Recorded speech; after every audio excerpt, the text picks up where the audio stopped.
en Educación para Todos, porque la educación es para todos, tiene diferentes aristas y este es el proyecto macro, el proyecto educativo que tiene varios invitados, varios columnistas. Hablamos esta vez de una propuesta significativa que nos trae la profesora doctora Gladys Abayay Meglioli. Hablamos de los discursos de Sarmiento. Lecturas sobre bibliotecas populares. Es lo que nos propone y hablábamos en la previa con la profe, realmente Sarmiento un adelantado para su época, todas sus investigaciones, sus propuestas siguen tan vigentes, tan latentes. Profe, ¿cómo le va? Bienvenida, qué gusto que esté con nosotros, ¿qué dice? Igualmente, buenas tardes para todos y bueno, como siempre digo, un honor y un placer poder hablar sobre los escritos de Sarmiento, en este caso los discursos. ¿Sí? Esos escritos de Sarmiento, profe, que eran, los hacía a puño alzado, partamos de ahí. Sí. ¿No es cierto? Porque en esa época cero máquina de escribir, exacto, computadoras, celulares, el tiempo que dedicaba y la cantidad de cosas que hizo, que escribió. Y sus ideas como las conocemos justamente, todo su pensamiento a través de claro, los escritos, eso es digamos fundamental.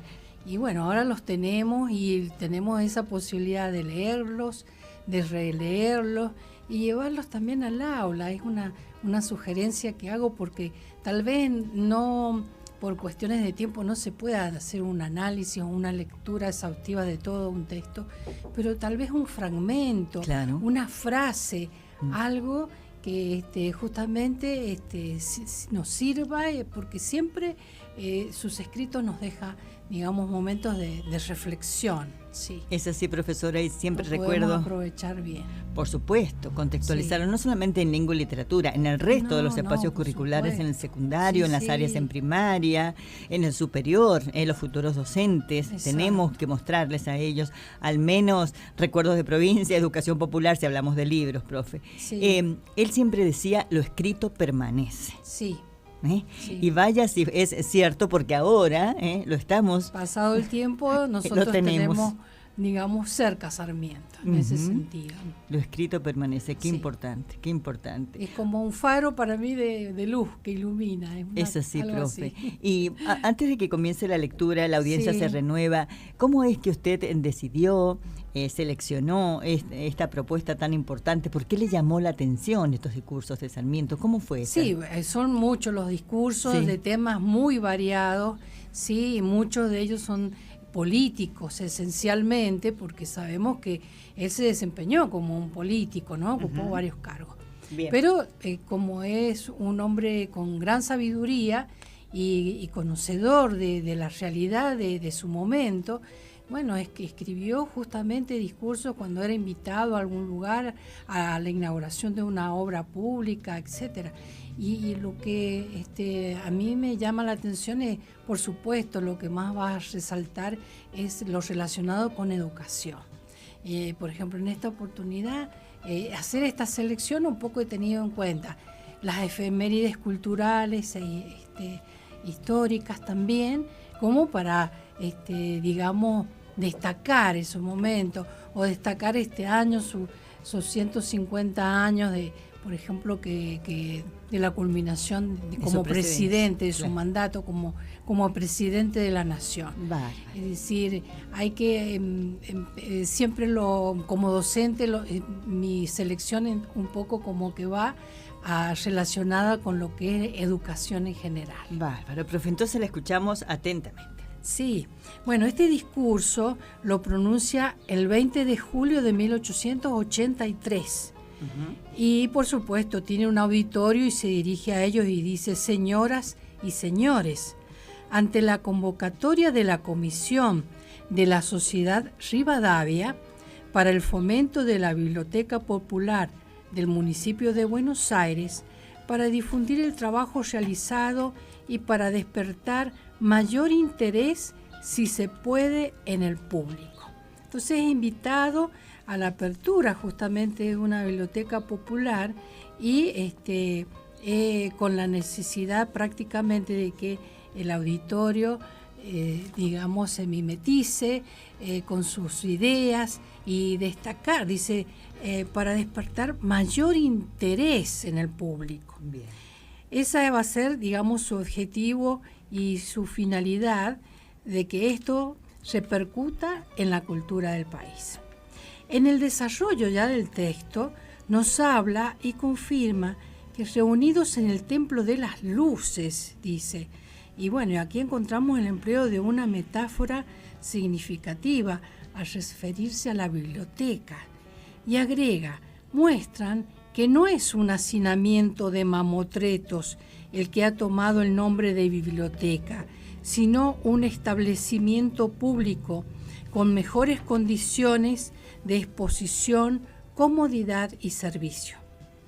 En el avance de su desarrollo de ideas, nos precisa que hace 2 años, dice, señoras, señores, que en París se instituyeron bibliotecas circulantes para proveer de libros a domicilio, y nos proporciona datos precisos al respecto. Un total de 242.738 volúmenes en una población de 2.800.000 habitantes. Y compara esta realidad con la vivida en Buenos Aires, que ha crecido si se la compara con París. Y nos trae un dato importante del profesor Laboulaye, quien fue el primero en Francia en hacer conocer los beneficios de las bibliotecas populares con circulación a domicilio de sus volúmenes. Y bajo su inspiración se formó, por ejemplo, la Sociedad Franklin, que organizó varias en Francia. Y sin olvidarse de San Juan, comenta que a imitación de aquella se fundó en San Juan, promovida desde aquí, una biblioteca Franklin que existe, aunque sin circulación. Recordemos que la Biblioteca Franklin fue fundada el 17 de junio de 1866, a instancia de Domingo Faustino Sarmiento, y es la biblioteca más antigua de Sudamérica. En la actualidad cuenta con una sala destinada a la biblioteca digital, con acceso a la plataforma digital de 100.000 libros electrónicos. Y con respecto a la prensa escrita, ya sean diarios, periódicos, se llevan tareas de microfilmación y digitalización con la finalidad de preservar la documentación. En su estatuto, en el artículo 2, teniendo en cuenta el ideario de Sarmiento, se establece promover el acceso al conocimiento y a la información de manera universal, fomentar la educación permanente de las personas, sostener la biblioteca popular y el centro cultural. Hay un dato muy significativo. Sarmiento impulsó la creación de las bibliotecas populares por medio de la Ley 419 del 23 de septiembre de 1870, que dio origen a la Comisión Protectora de Bibliotecas Populares con el propósito de fomentar la creación y el desarrollo de estas instituciones, constituidas por asociaciones de particulares con la finalidad de difundir el libro y la cultura. Así, las bibliotecas populares fueron establecidas en 200 poblaciones argentinas por ley, sobre la base de una suscripción voluntaria del vecindario en época de Sarmiento. Y él, en este discurso más adelante, inclusive comenta que lamentablemente por cambio de gobierno fueron cerradas, y pasó un tiempo hasta que poco a poco fueron nuevamente, digamos, creándose o ubicándose prácticamente las que habían tenido existencia a partir de su gobierno, ¿no? Y recordemos que el mes pasado ha sido el Día del Bibliotecario, ¿sí? Y también el Día de las Bibliotecas Populares, pero teníamos que hablar también del Sarmiento presidente, entonces este discurso no es que venga de destiempo, sino que seguimos un poco esa cronología, ¿no? Además, brinda Sarmiento un merecido homenaje al patriarca de las bibliotecas populares, el profesor Laboulaye. Recuerda a tantos hombres también que defendieron la educación como Cousin, Villamain, Guizot, inclusive al mismo Horacio Mann, un verdadero apóstol lo considera él. Sabemos que también tuvo no solamente la posibilidad de tener contacto con él, sino con su esposa, Mary Mann, ¿sí? Y que después de fallecido Horacio, él continuó con su amistad. También nos da un ejemplo con Pedro Cooper, que dedicó su vida y dice muchos millones de su fortuna destinados al Instituto Cooper de Nueva York en favor de la educación artística e industria.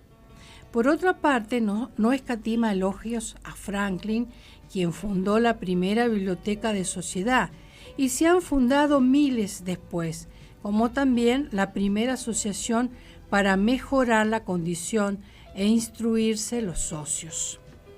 Y nos motiva para tener la capacidad de leer y más leer.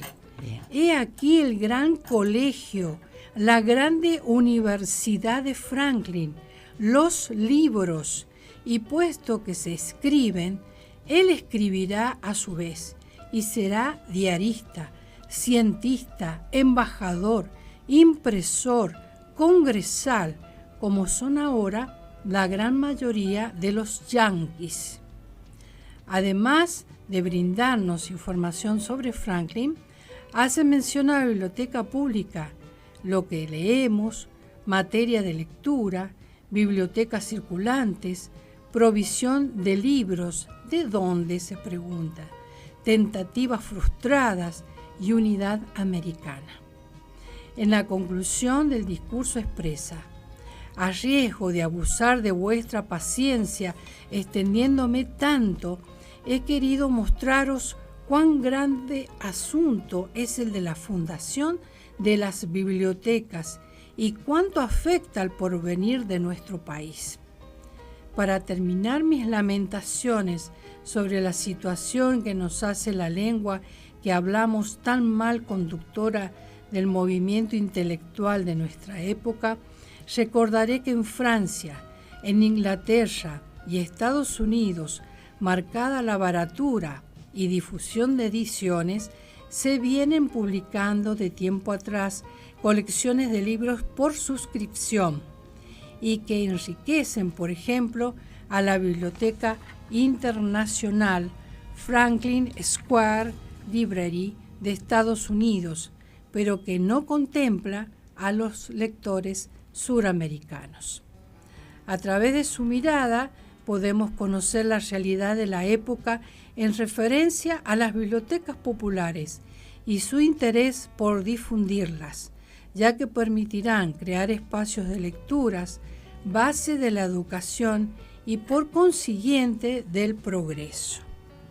Este discurso prácticamente, aparte de que nos invita a tomar conciencia de la importancia que tienen las bibliotecas para la educación, también nos cuenta justamente parte de su experiencia, de su vivencia, no solamente del hecho de asistir, sino de crear justamente estas bibliotecas populares que ahora por suerte subsisten y que cuesta mucho justamente mantenerlas, ¿no? Es así. Bueno, si me permiten, tuve la experiencia de realizar un doctorado en la Complutense de Madrid y por supuesto tenía que aprovechar la oportunidad y la visita obligada era biblioteca, pero iba a distintas.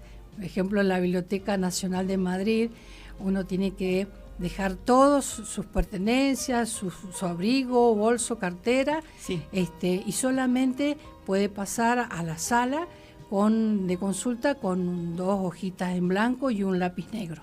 Bien. De ahí uno pasa a otra sala y ahí uno solicita el material. Claro. Les dan un número y hay se visualiza un número electrónico en pantalla, sí. Y entonces uno cuando le toca el número se acerca nuevamente al lugar donde ha hecho el pedido y recién entrega el material para uno dirigirse ya a la sala de consulta, donde hay siempre una persona que va caminando y como una especie de vigilante. Exacto. Para que se mantenga el silencio que es absoluto. Bien. Absolutos, bien. Totalmente. No se escucha prácticamente nada. Nadie puede conversar ni hablar con nadie, o sea, tienen que estar totalmente concentrados en esa lectura. O sea que en cuanto a lo que es custodia de, digamos, del material, claro. y prácticamente de mantener la armonía justamente, bueno, hablamos de bibliotecas de primer mundo. Es como mantener el protocolo y seguir con ese imaginario. Cuidemos el patrimonio, por eso está esa persona que todo el tiempo circula. El silencio absoluto que permite involucrarse en la lectura, que por ahí no lo encontramos en algunas bibliotecas, pero debería ser. Sí, la biblioteca del Consejo Superior de Investigaciones Científicas, igual. También. Hay un escáner donde siempre uno pasa primero todo, deja todo. En este caso, entregan una llave, ¿sí? Entonces uno guarda, el guardabolsos que conocemos comúnmente, y entonces ahí pasa recién a solicitar el material, lo mismo, con una hoja en blanco, 2 hojitas, lo mínimo, y un lápiz negro, y uno pasa a la sala de lectura, de consulta. En esa sala, antes, si uno va a ir periódicamente en forma continua, nos consultan y uno busca el lugar donde quiere estar y ya se le asigna ese lugar ya para mientras. Bien, como un espacio. Claro, si yo, por ejemplo, seguro. Durante un mes o una semana, 15 días iba, todos los días. Todos los días yo ya sabía cuál era mi lugar.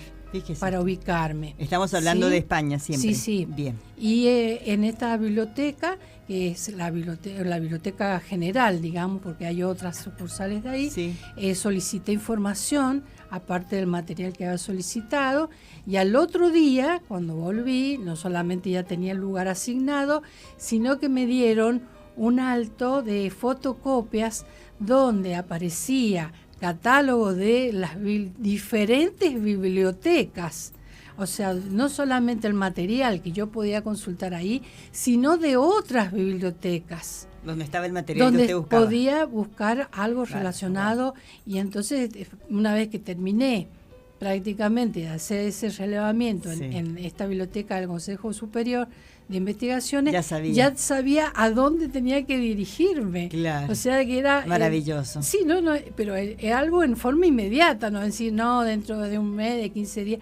Al otro día yo ya tenía, armé una carpeta prácticamente con le ayudó muchísimo en la investigación, en el proceso que usted tenía que hacer. Porque uno recién llega, desconoce, ambientarse, conocer el sistema, adaptarse a todo eso, y para mí fue una experiencia, ¿cómo la orientó, tantas, la informó? Fascinantes. Claro. Sí, inmediato.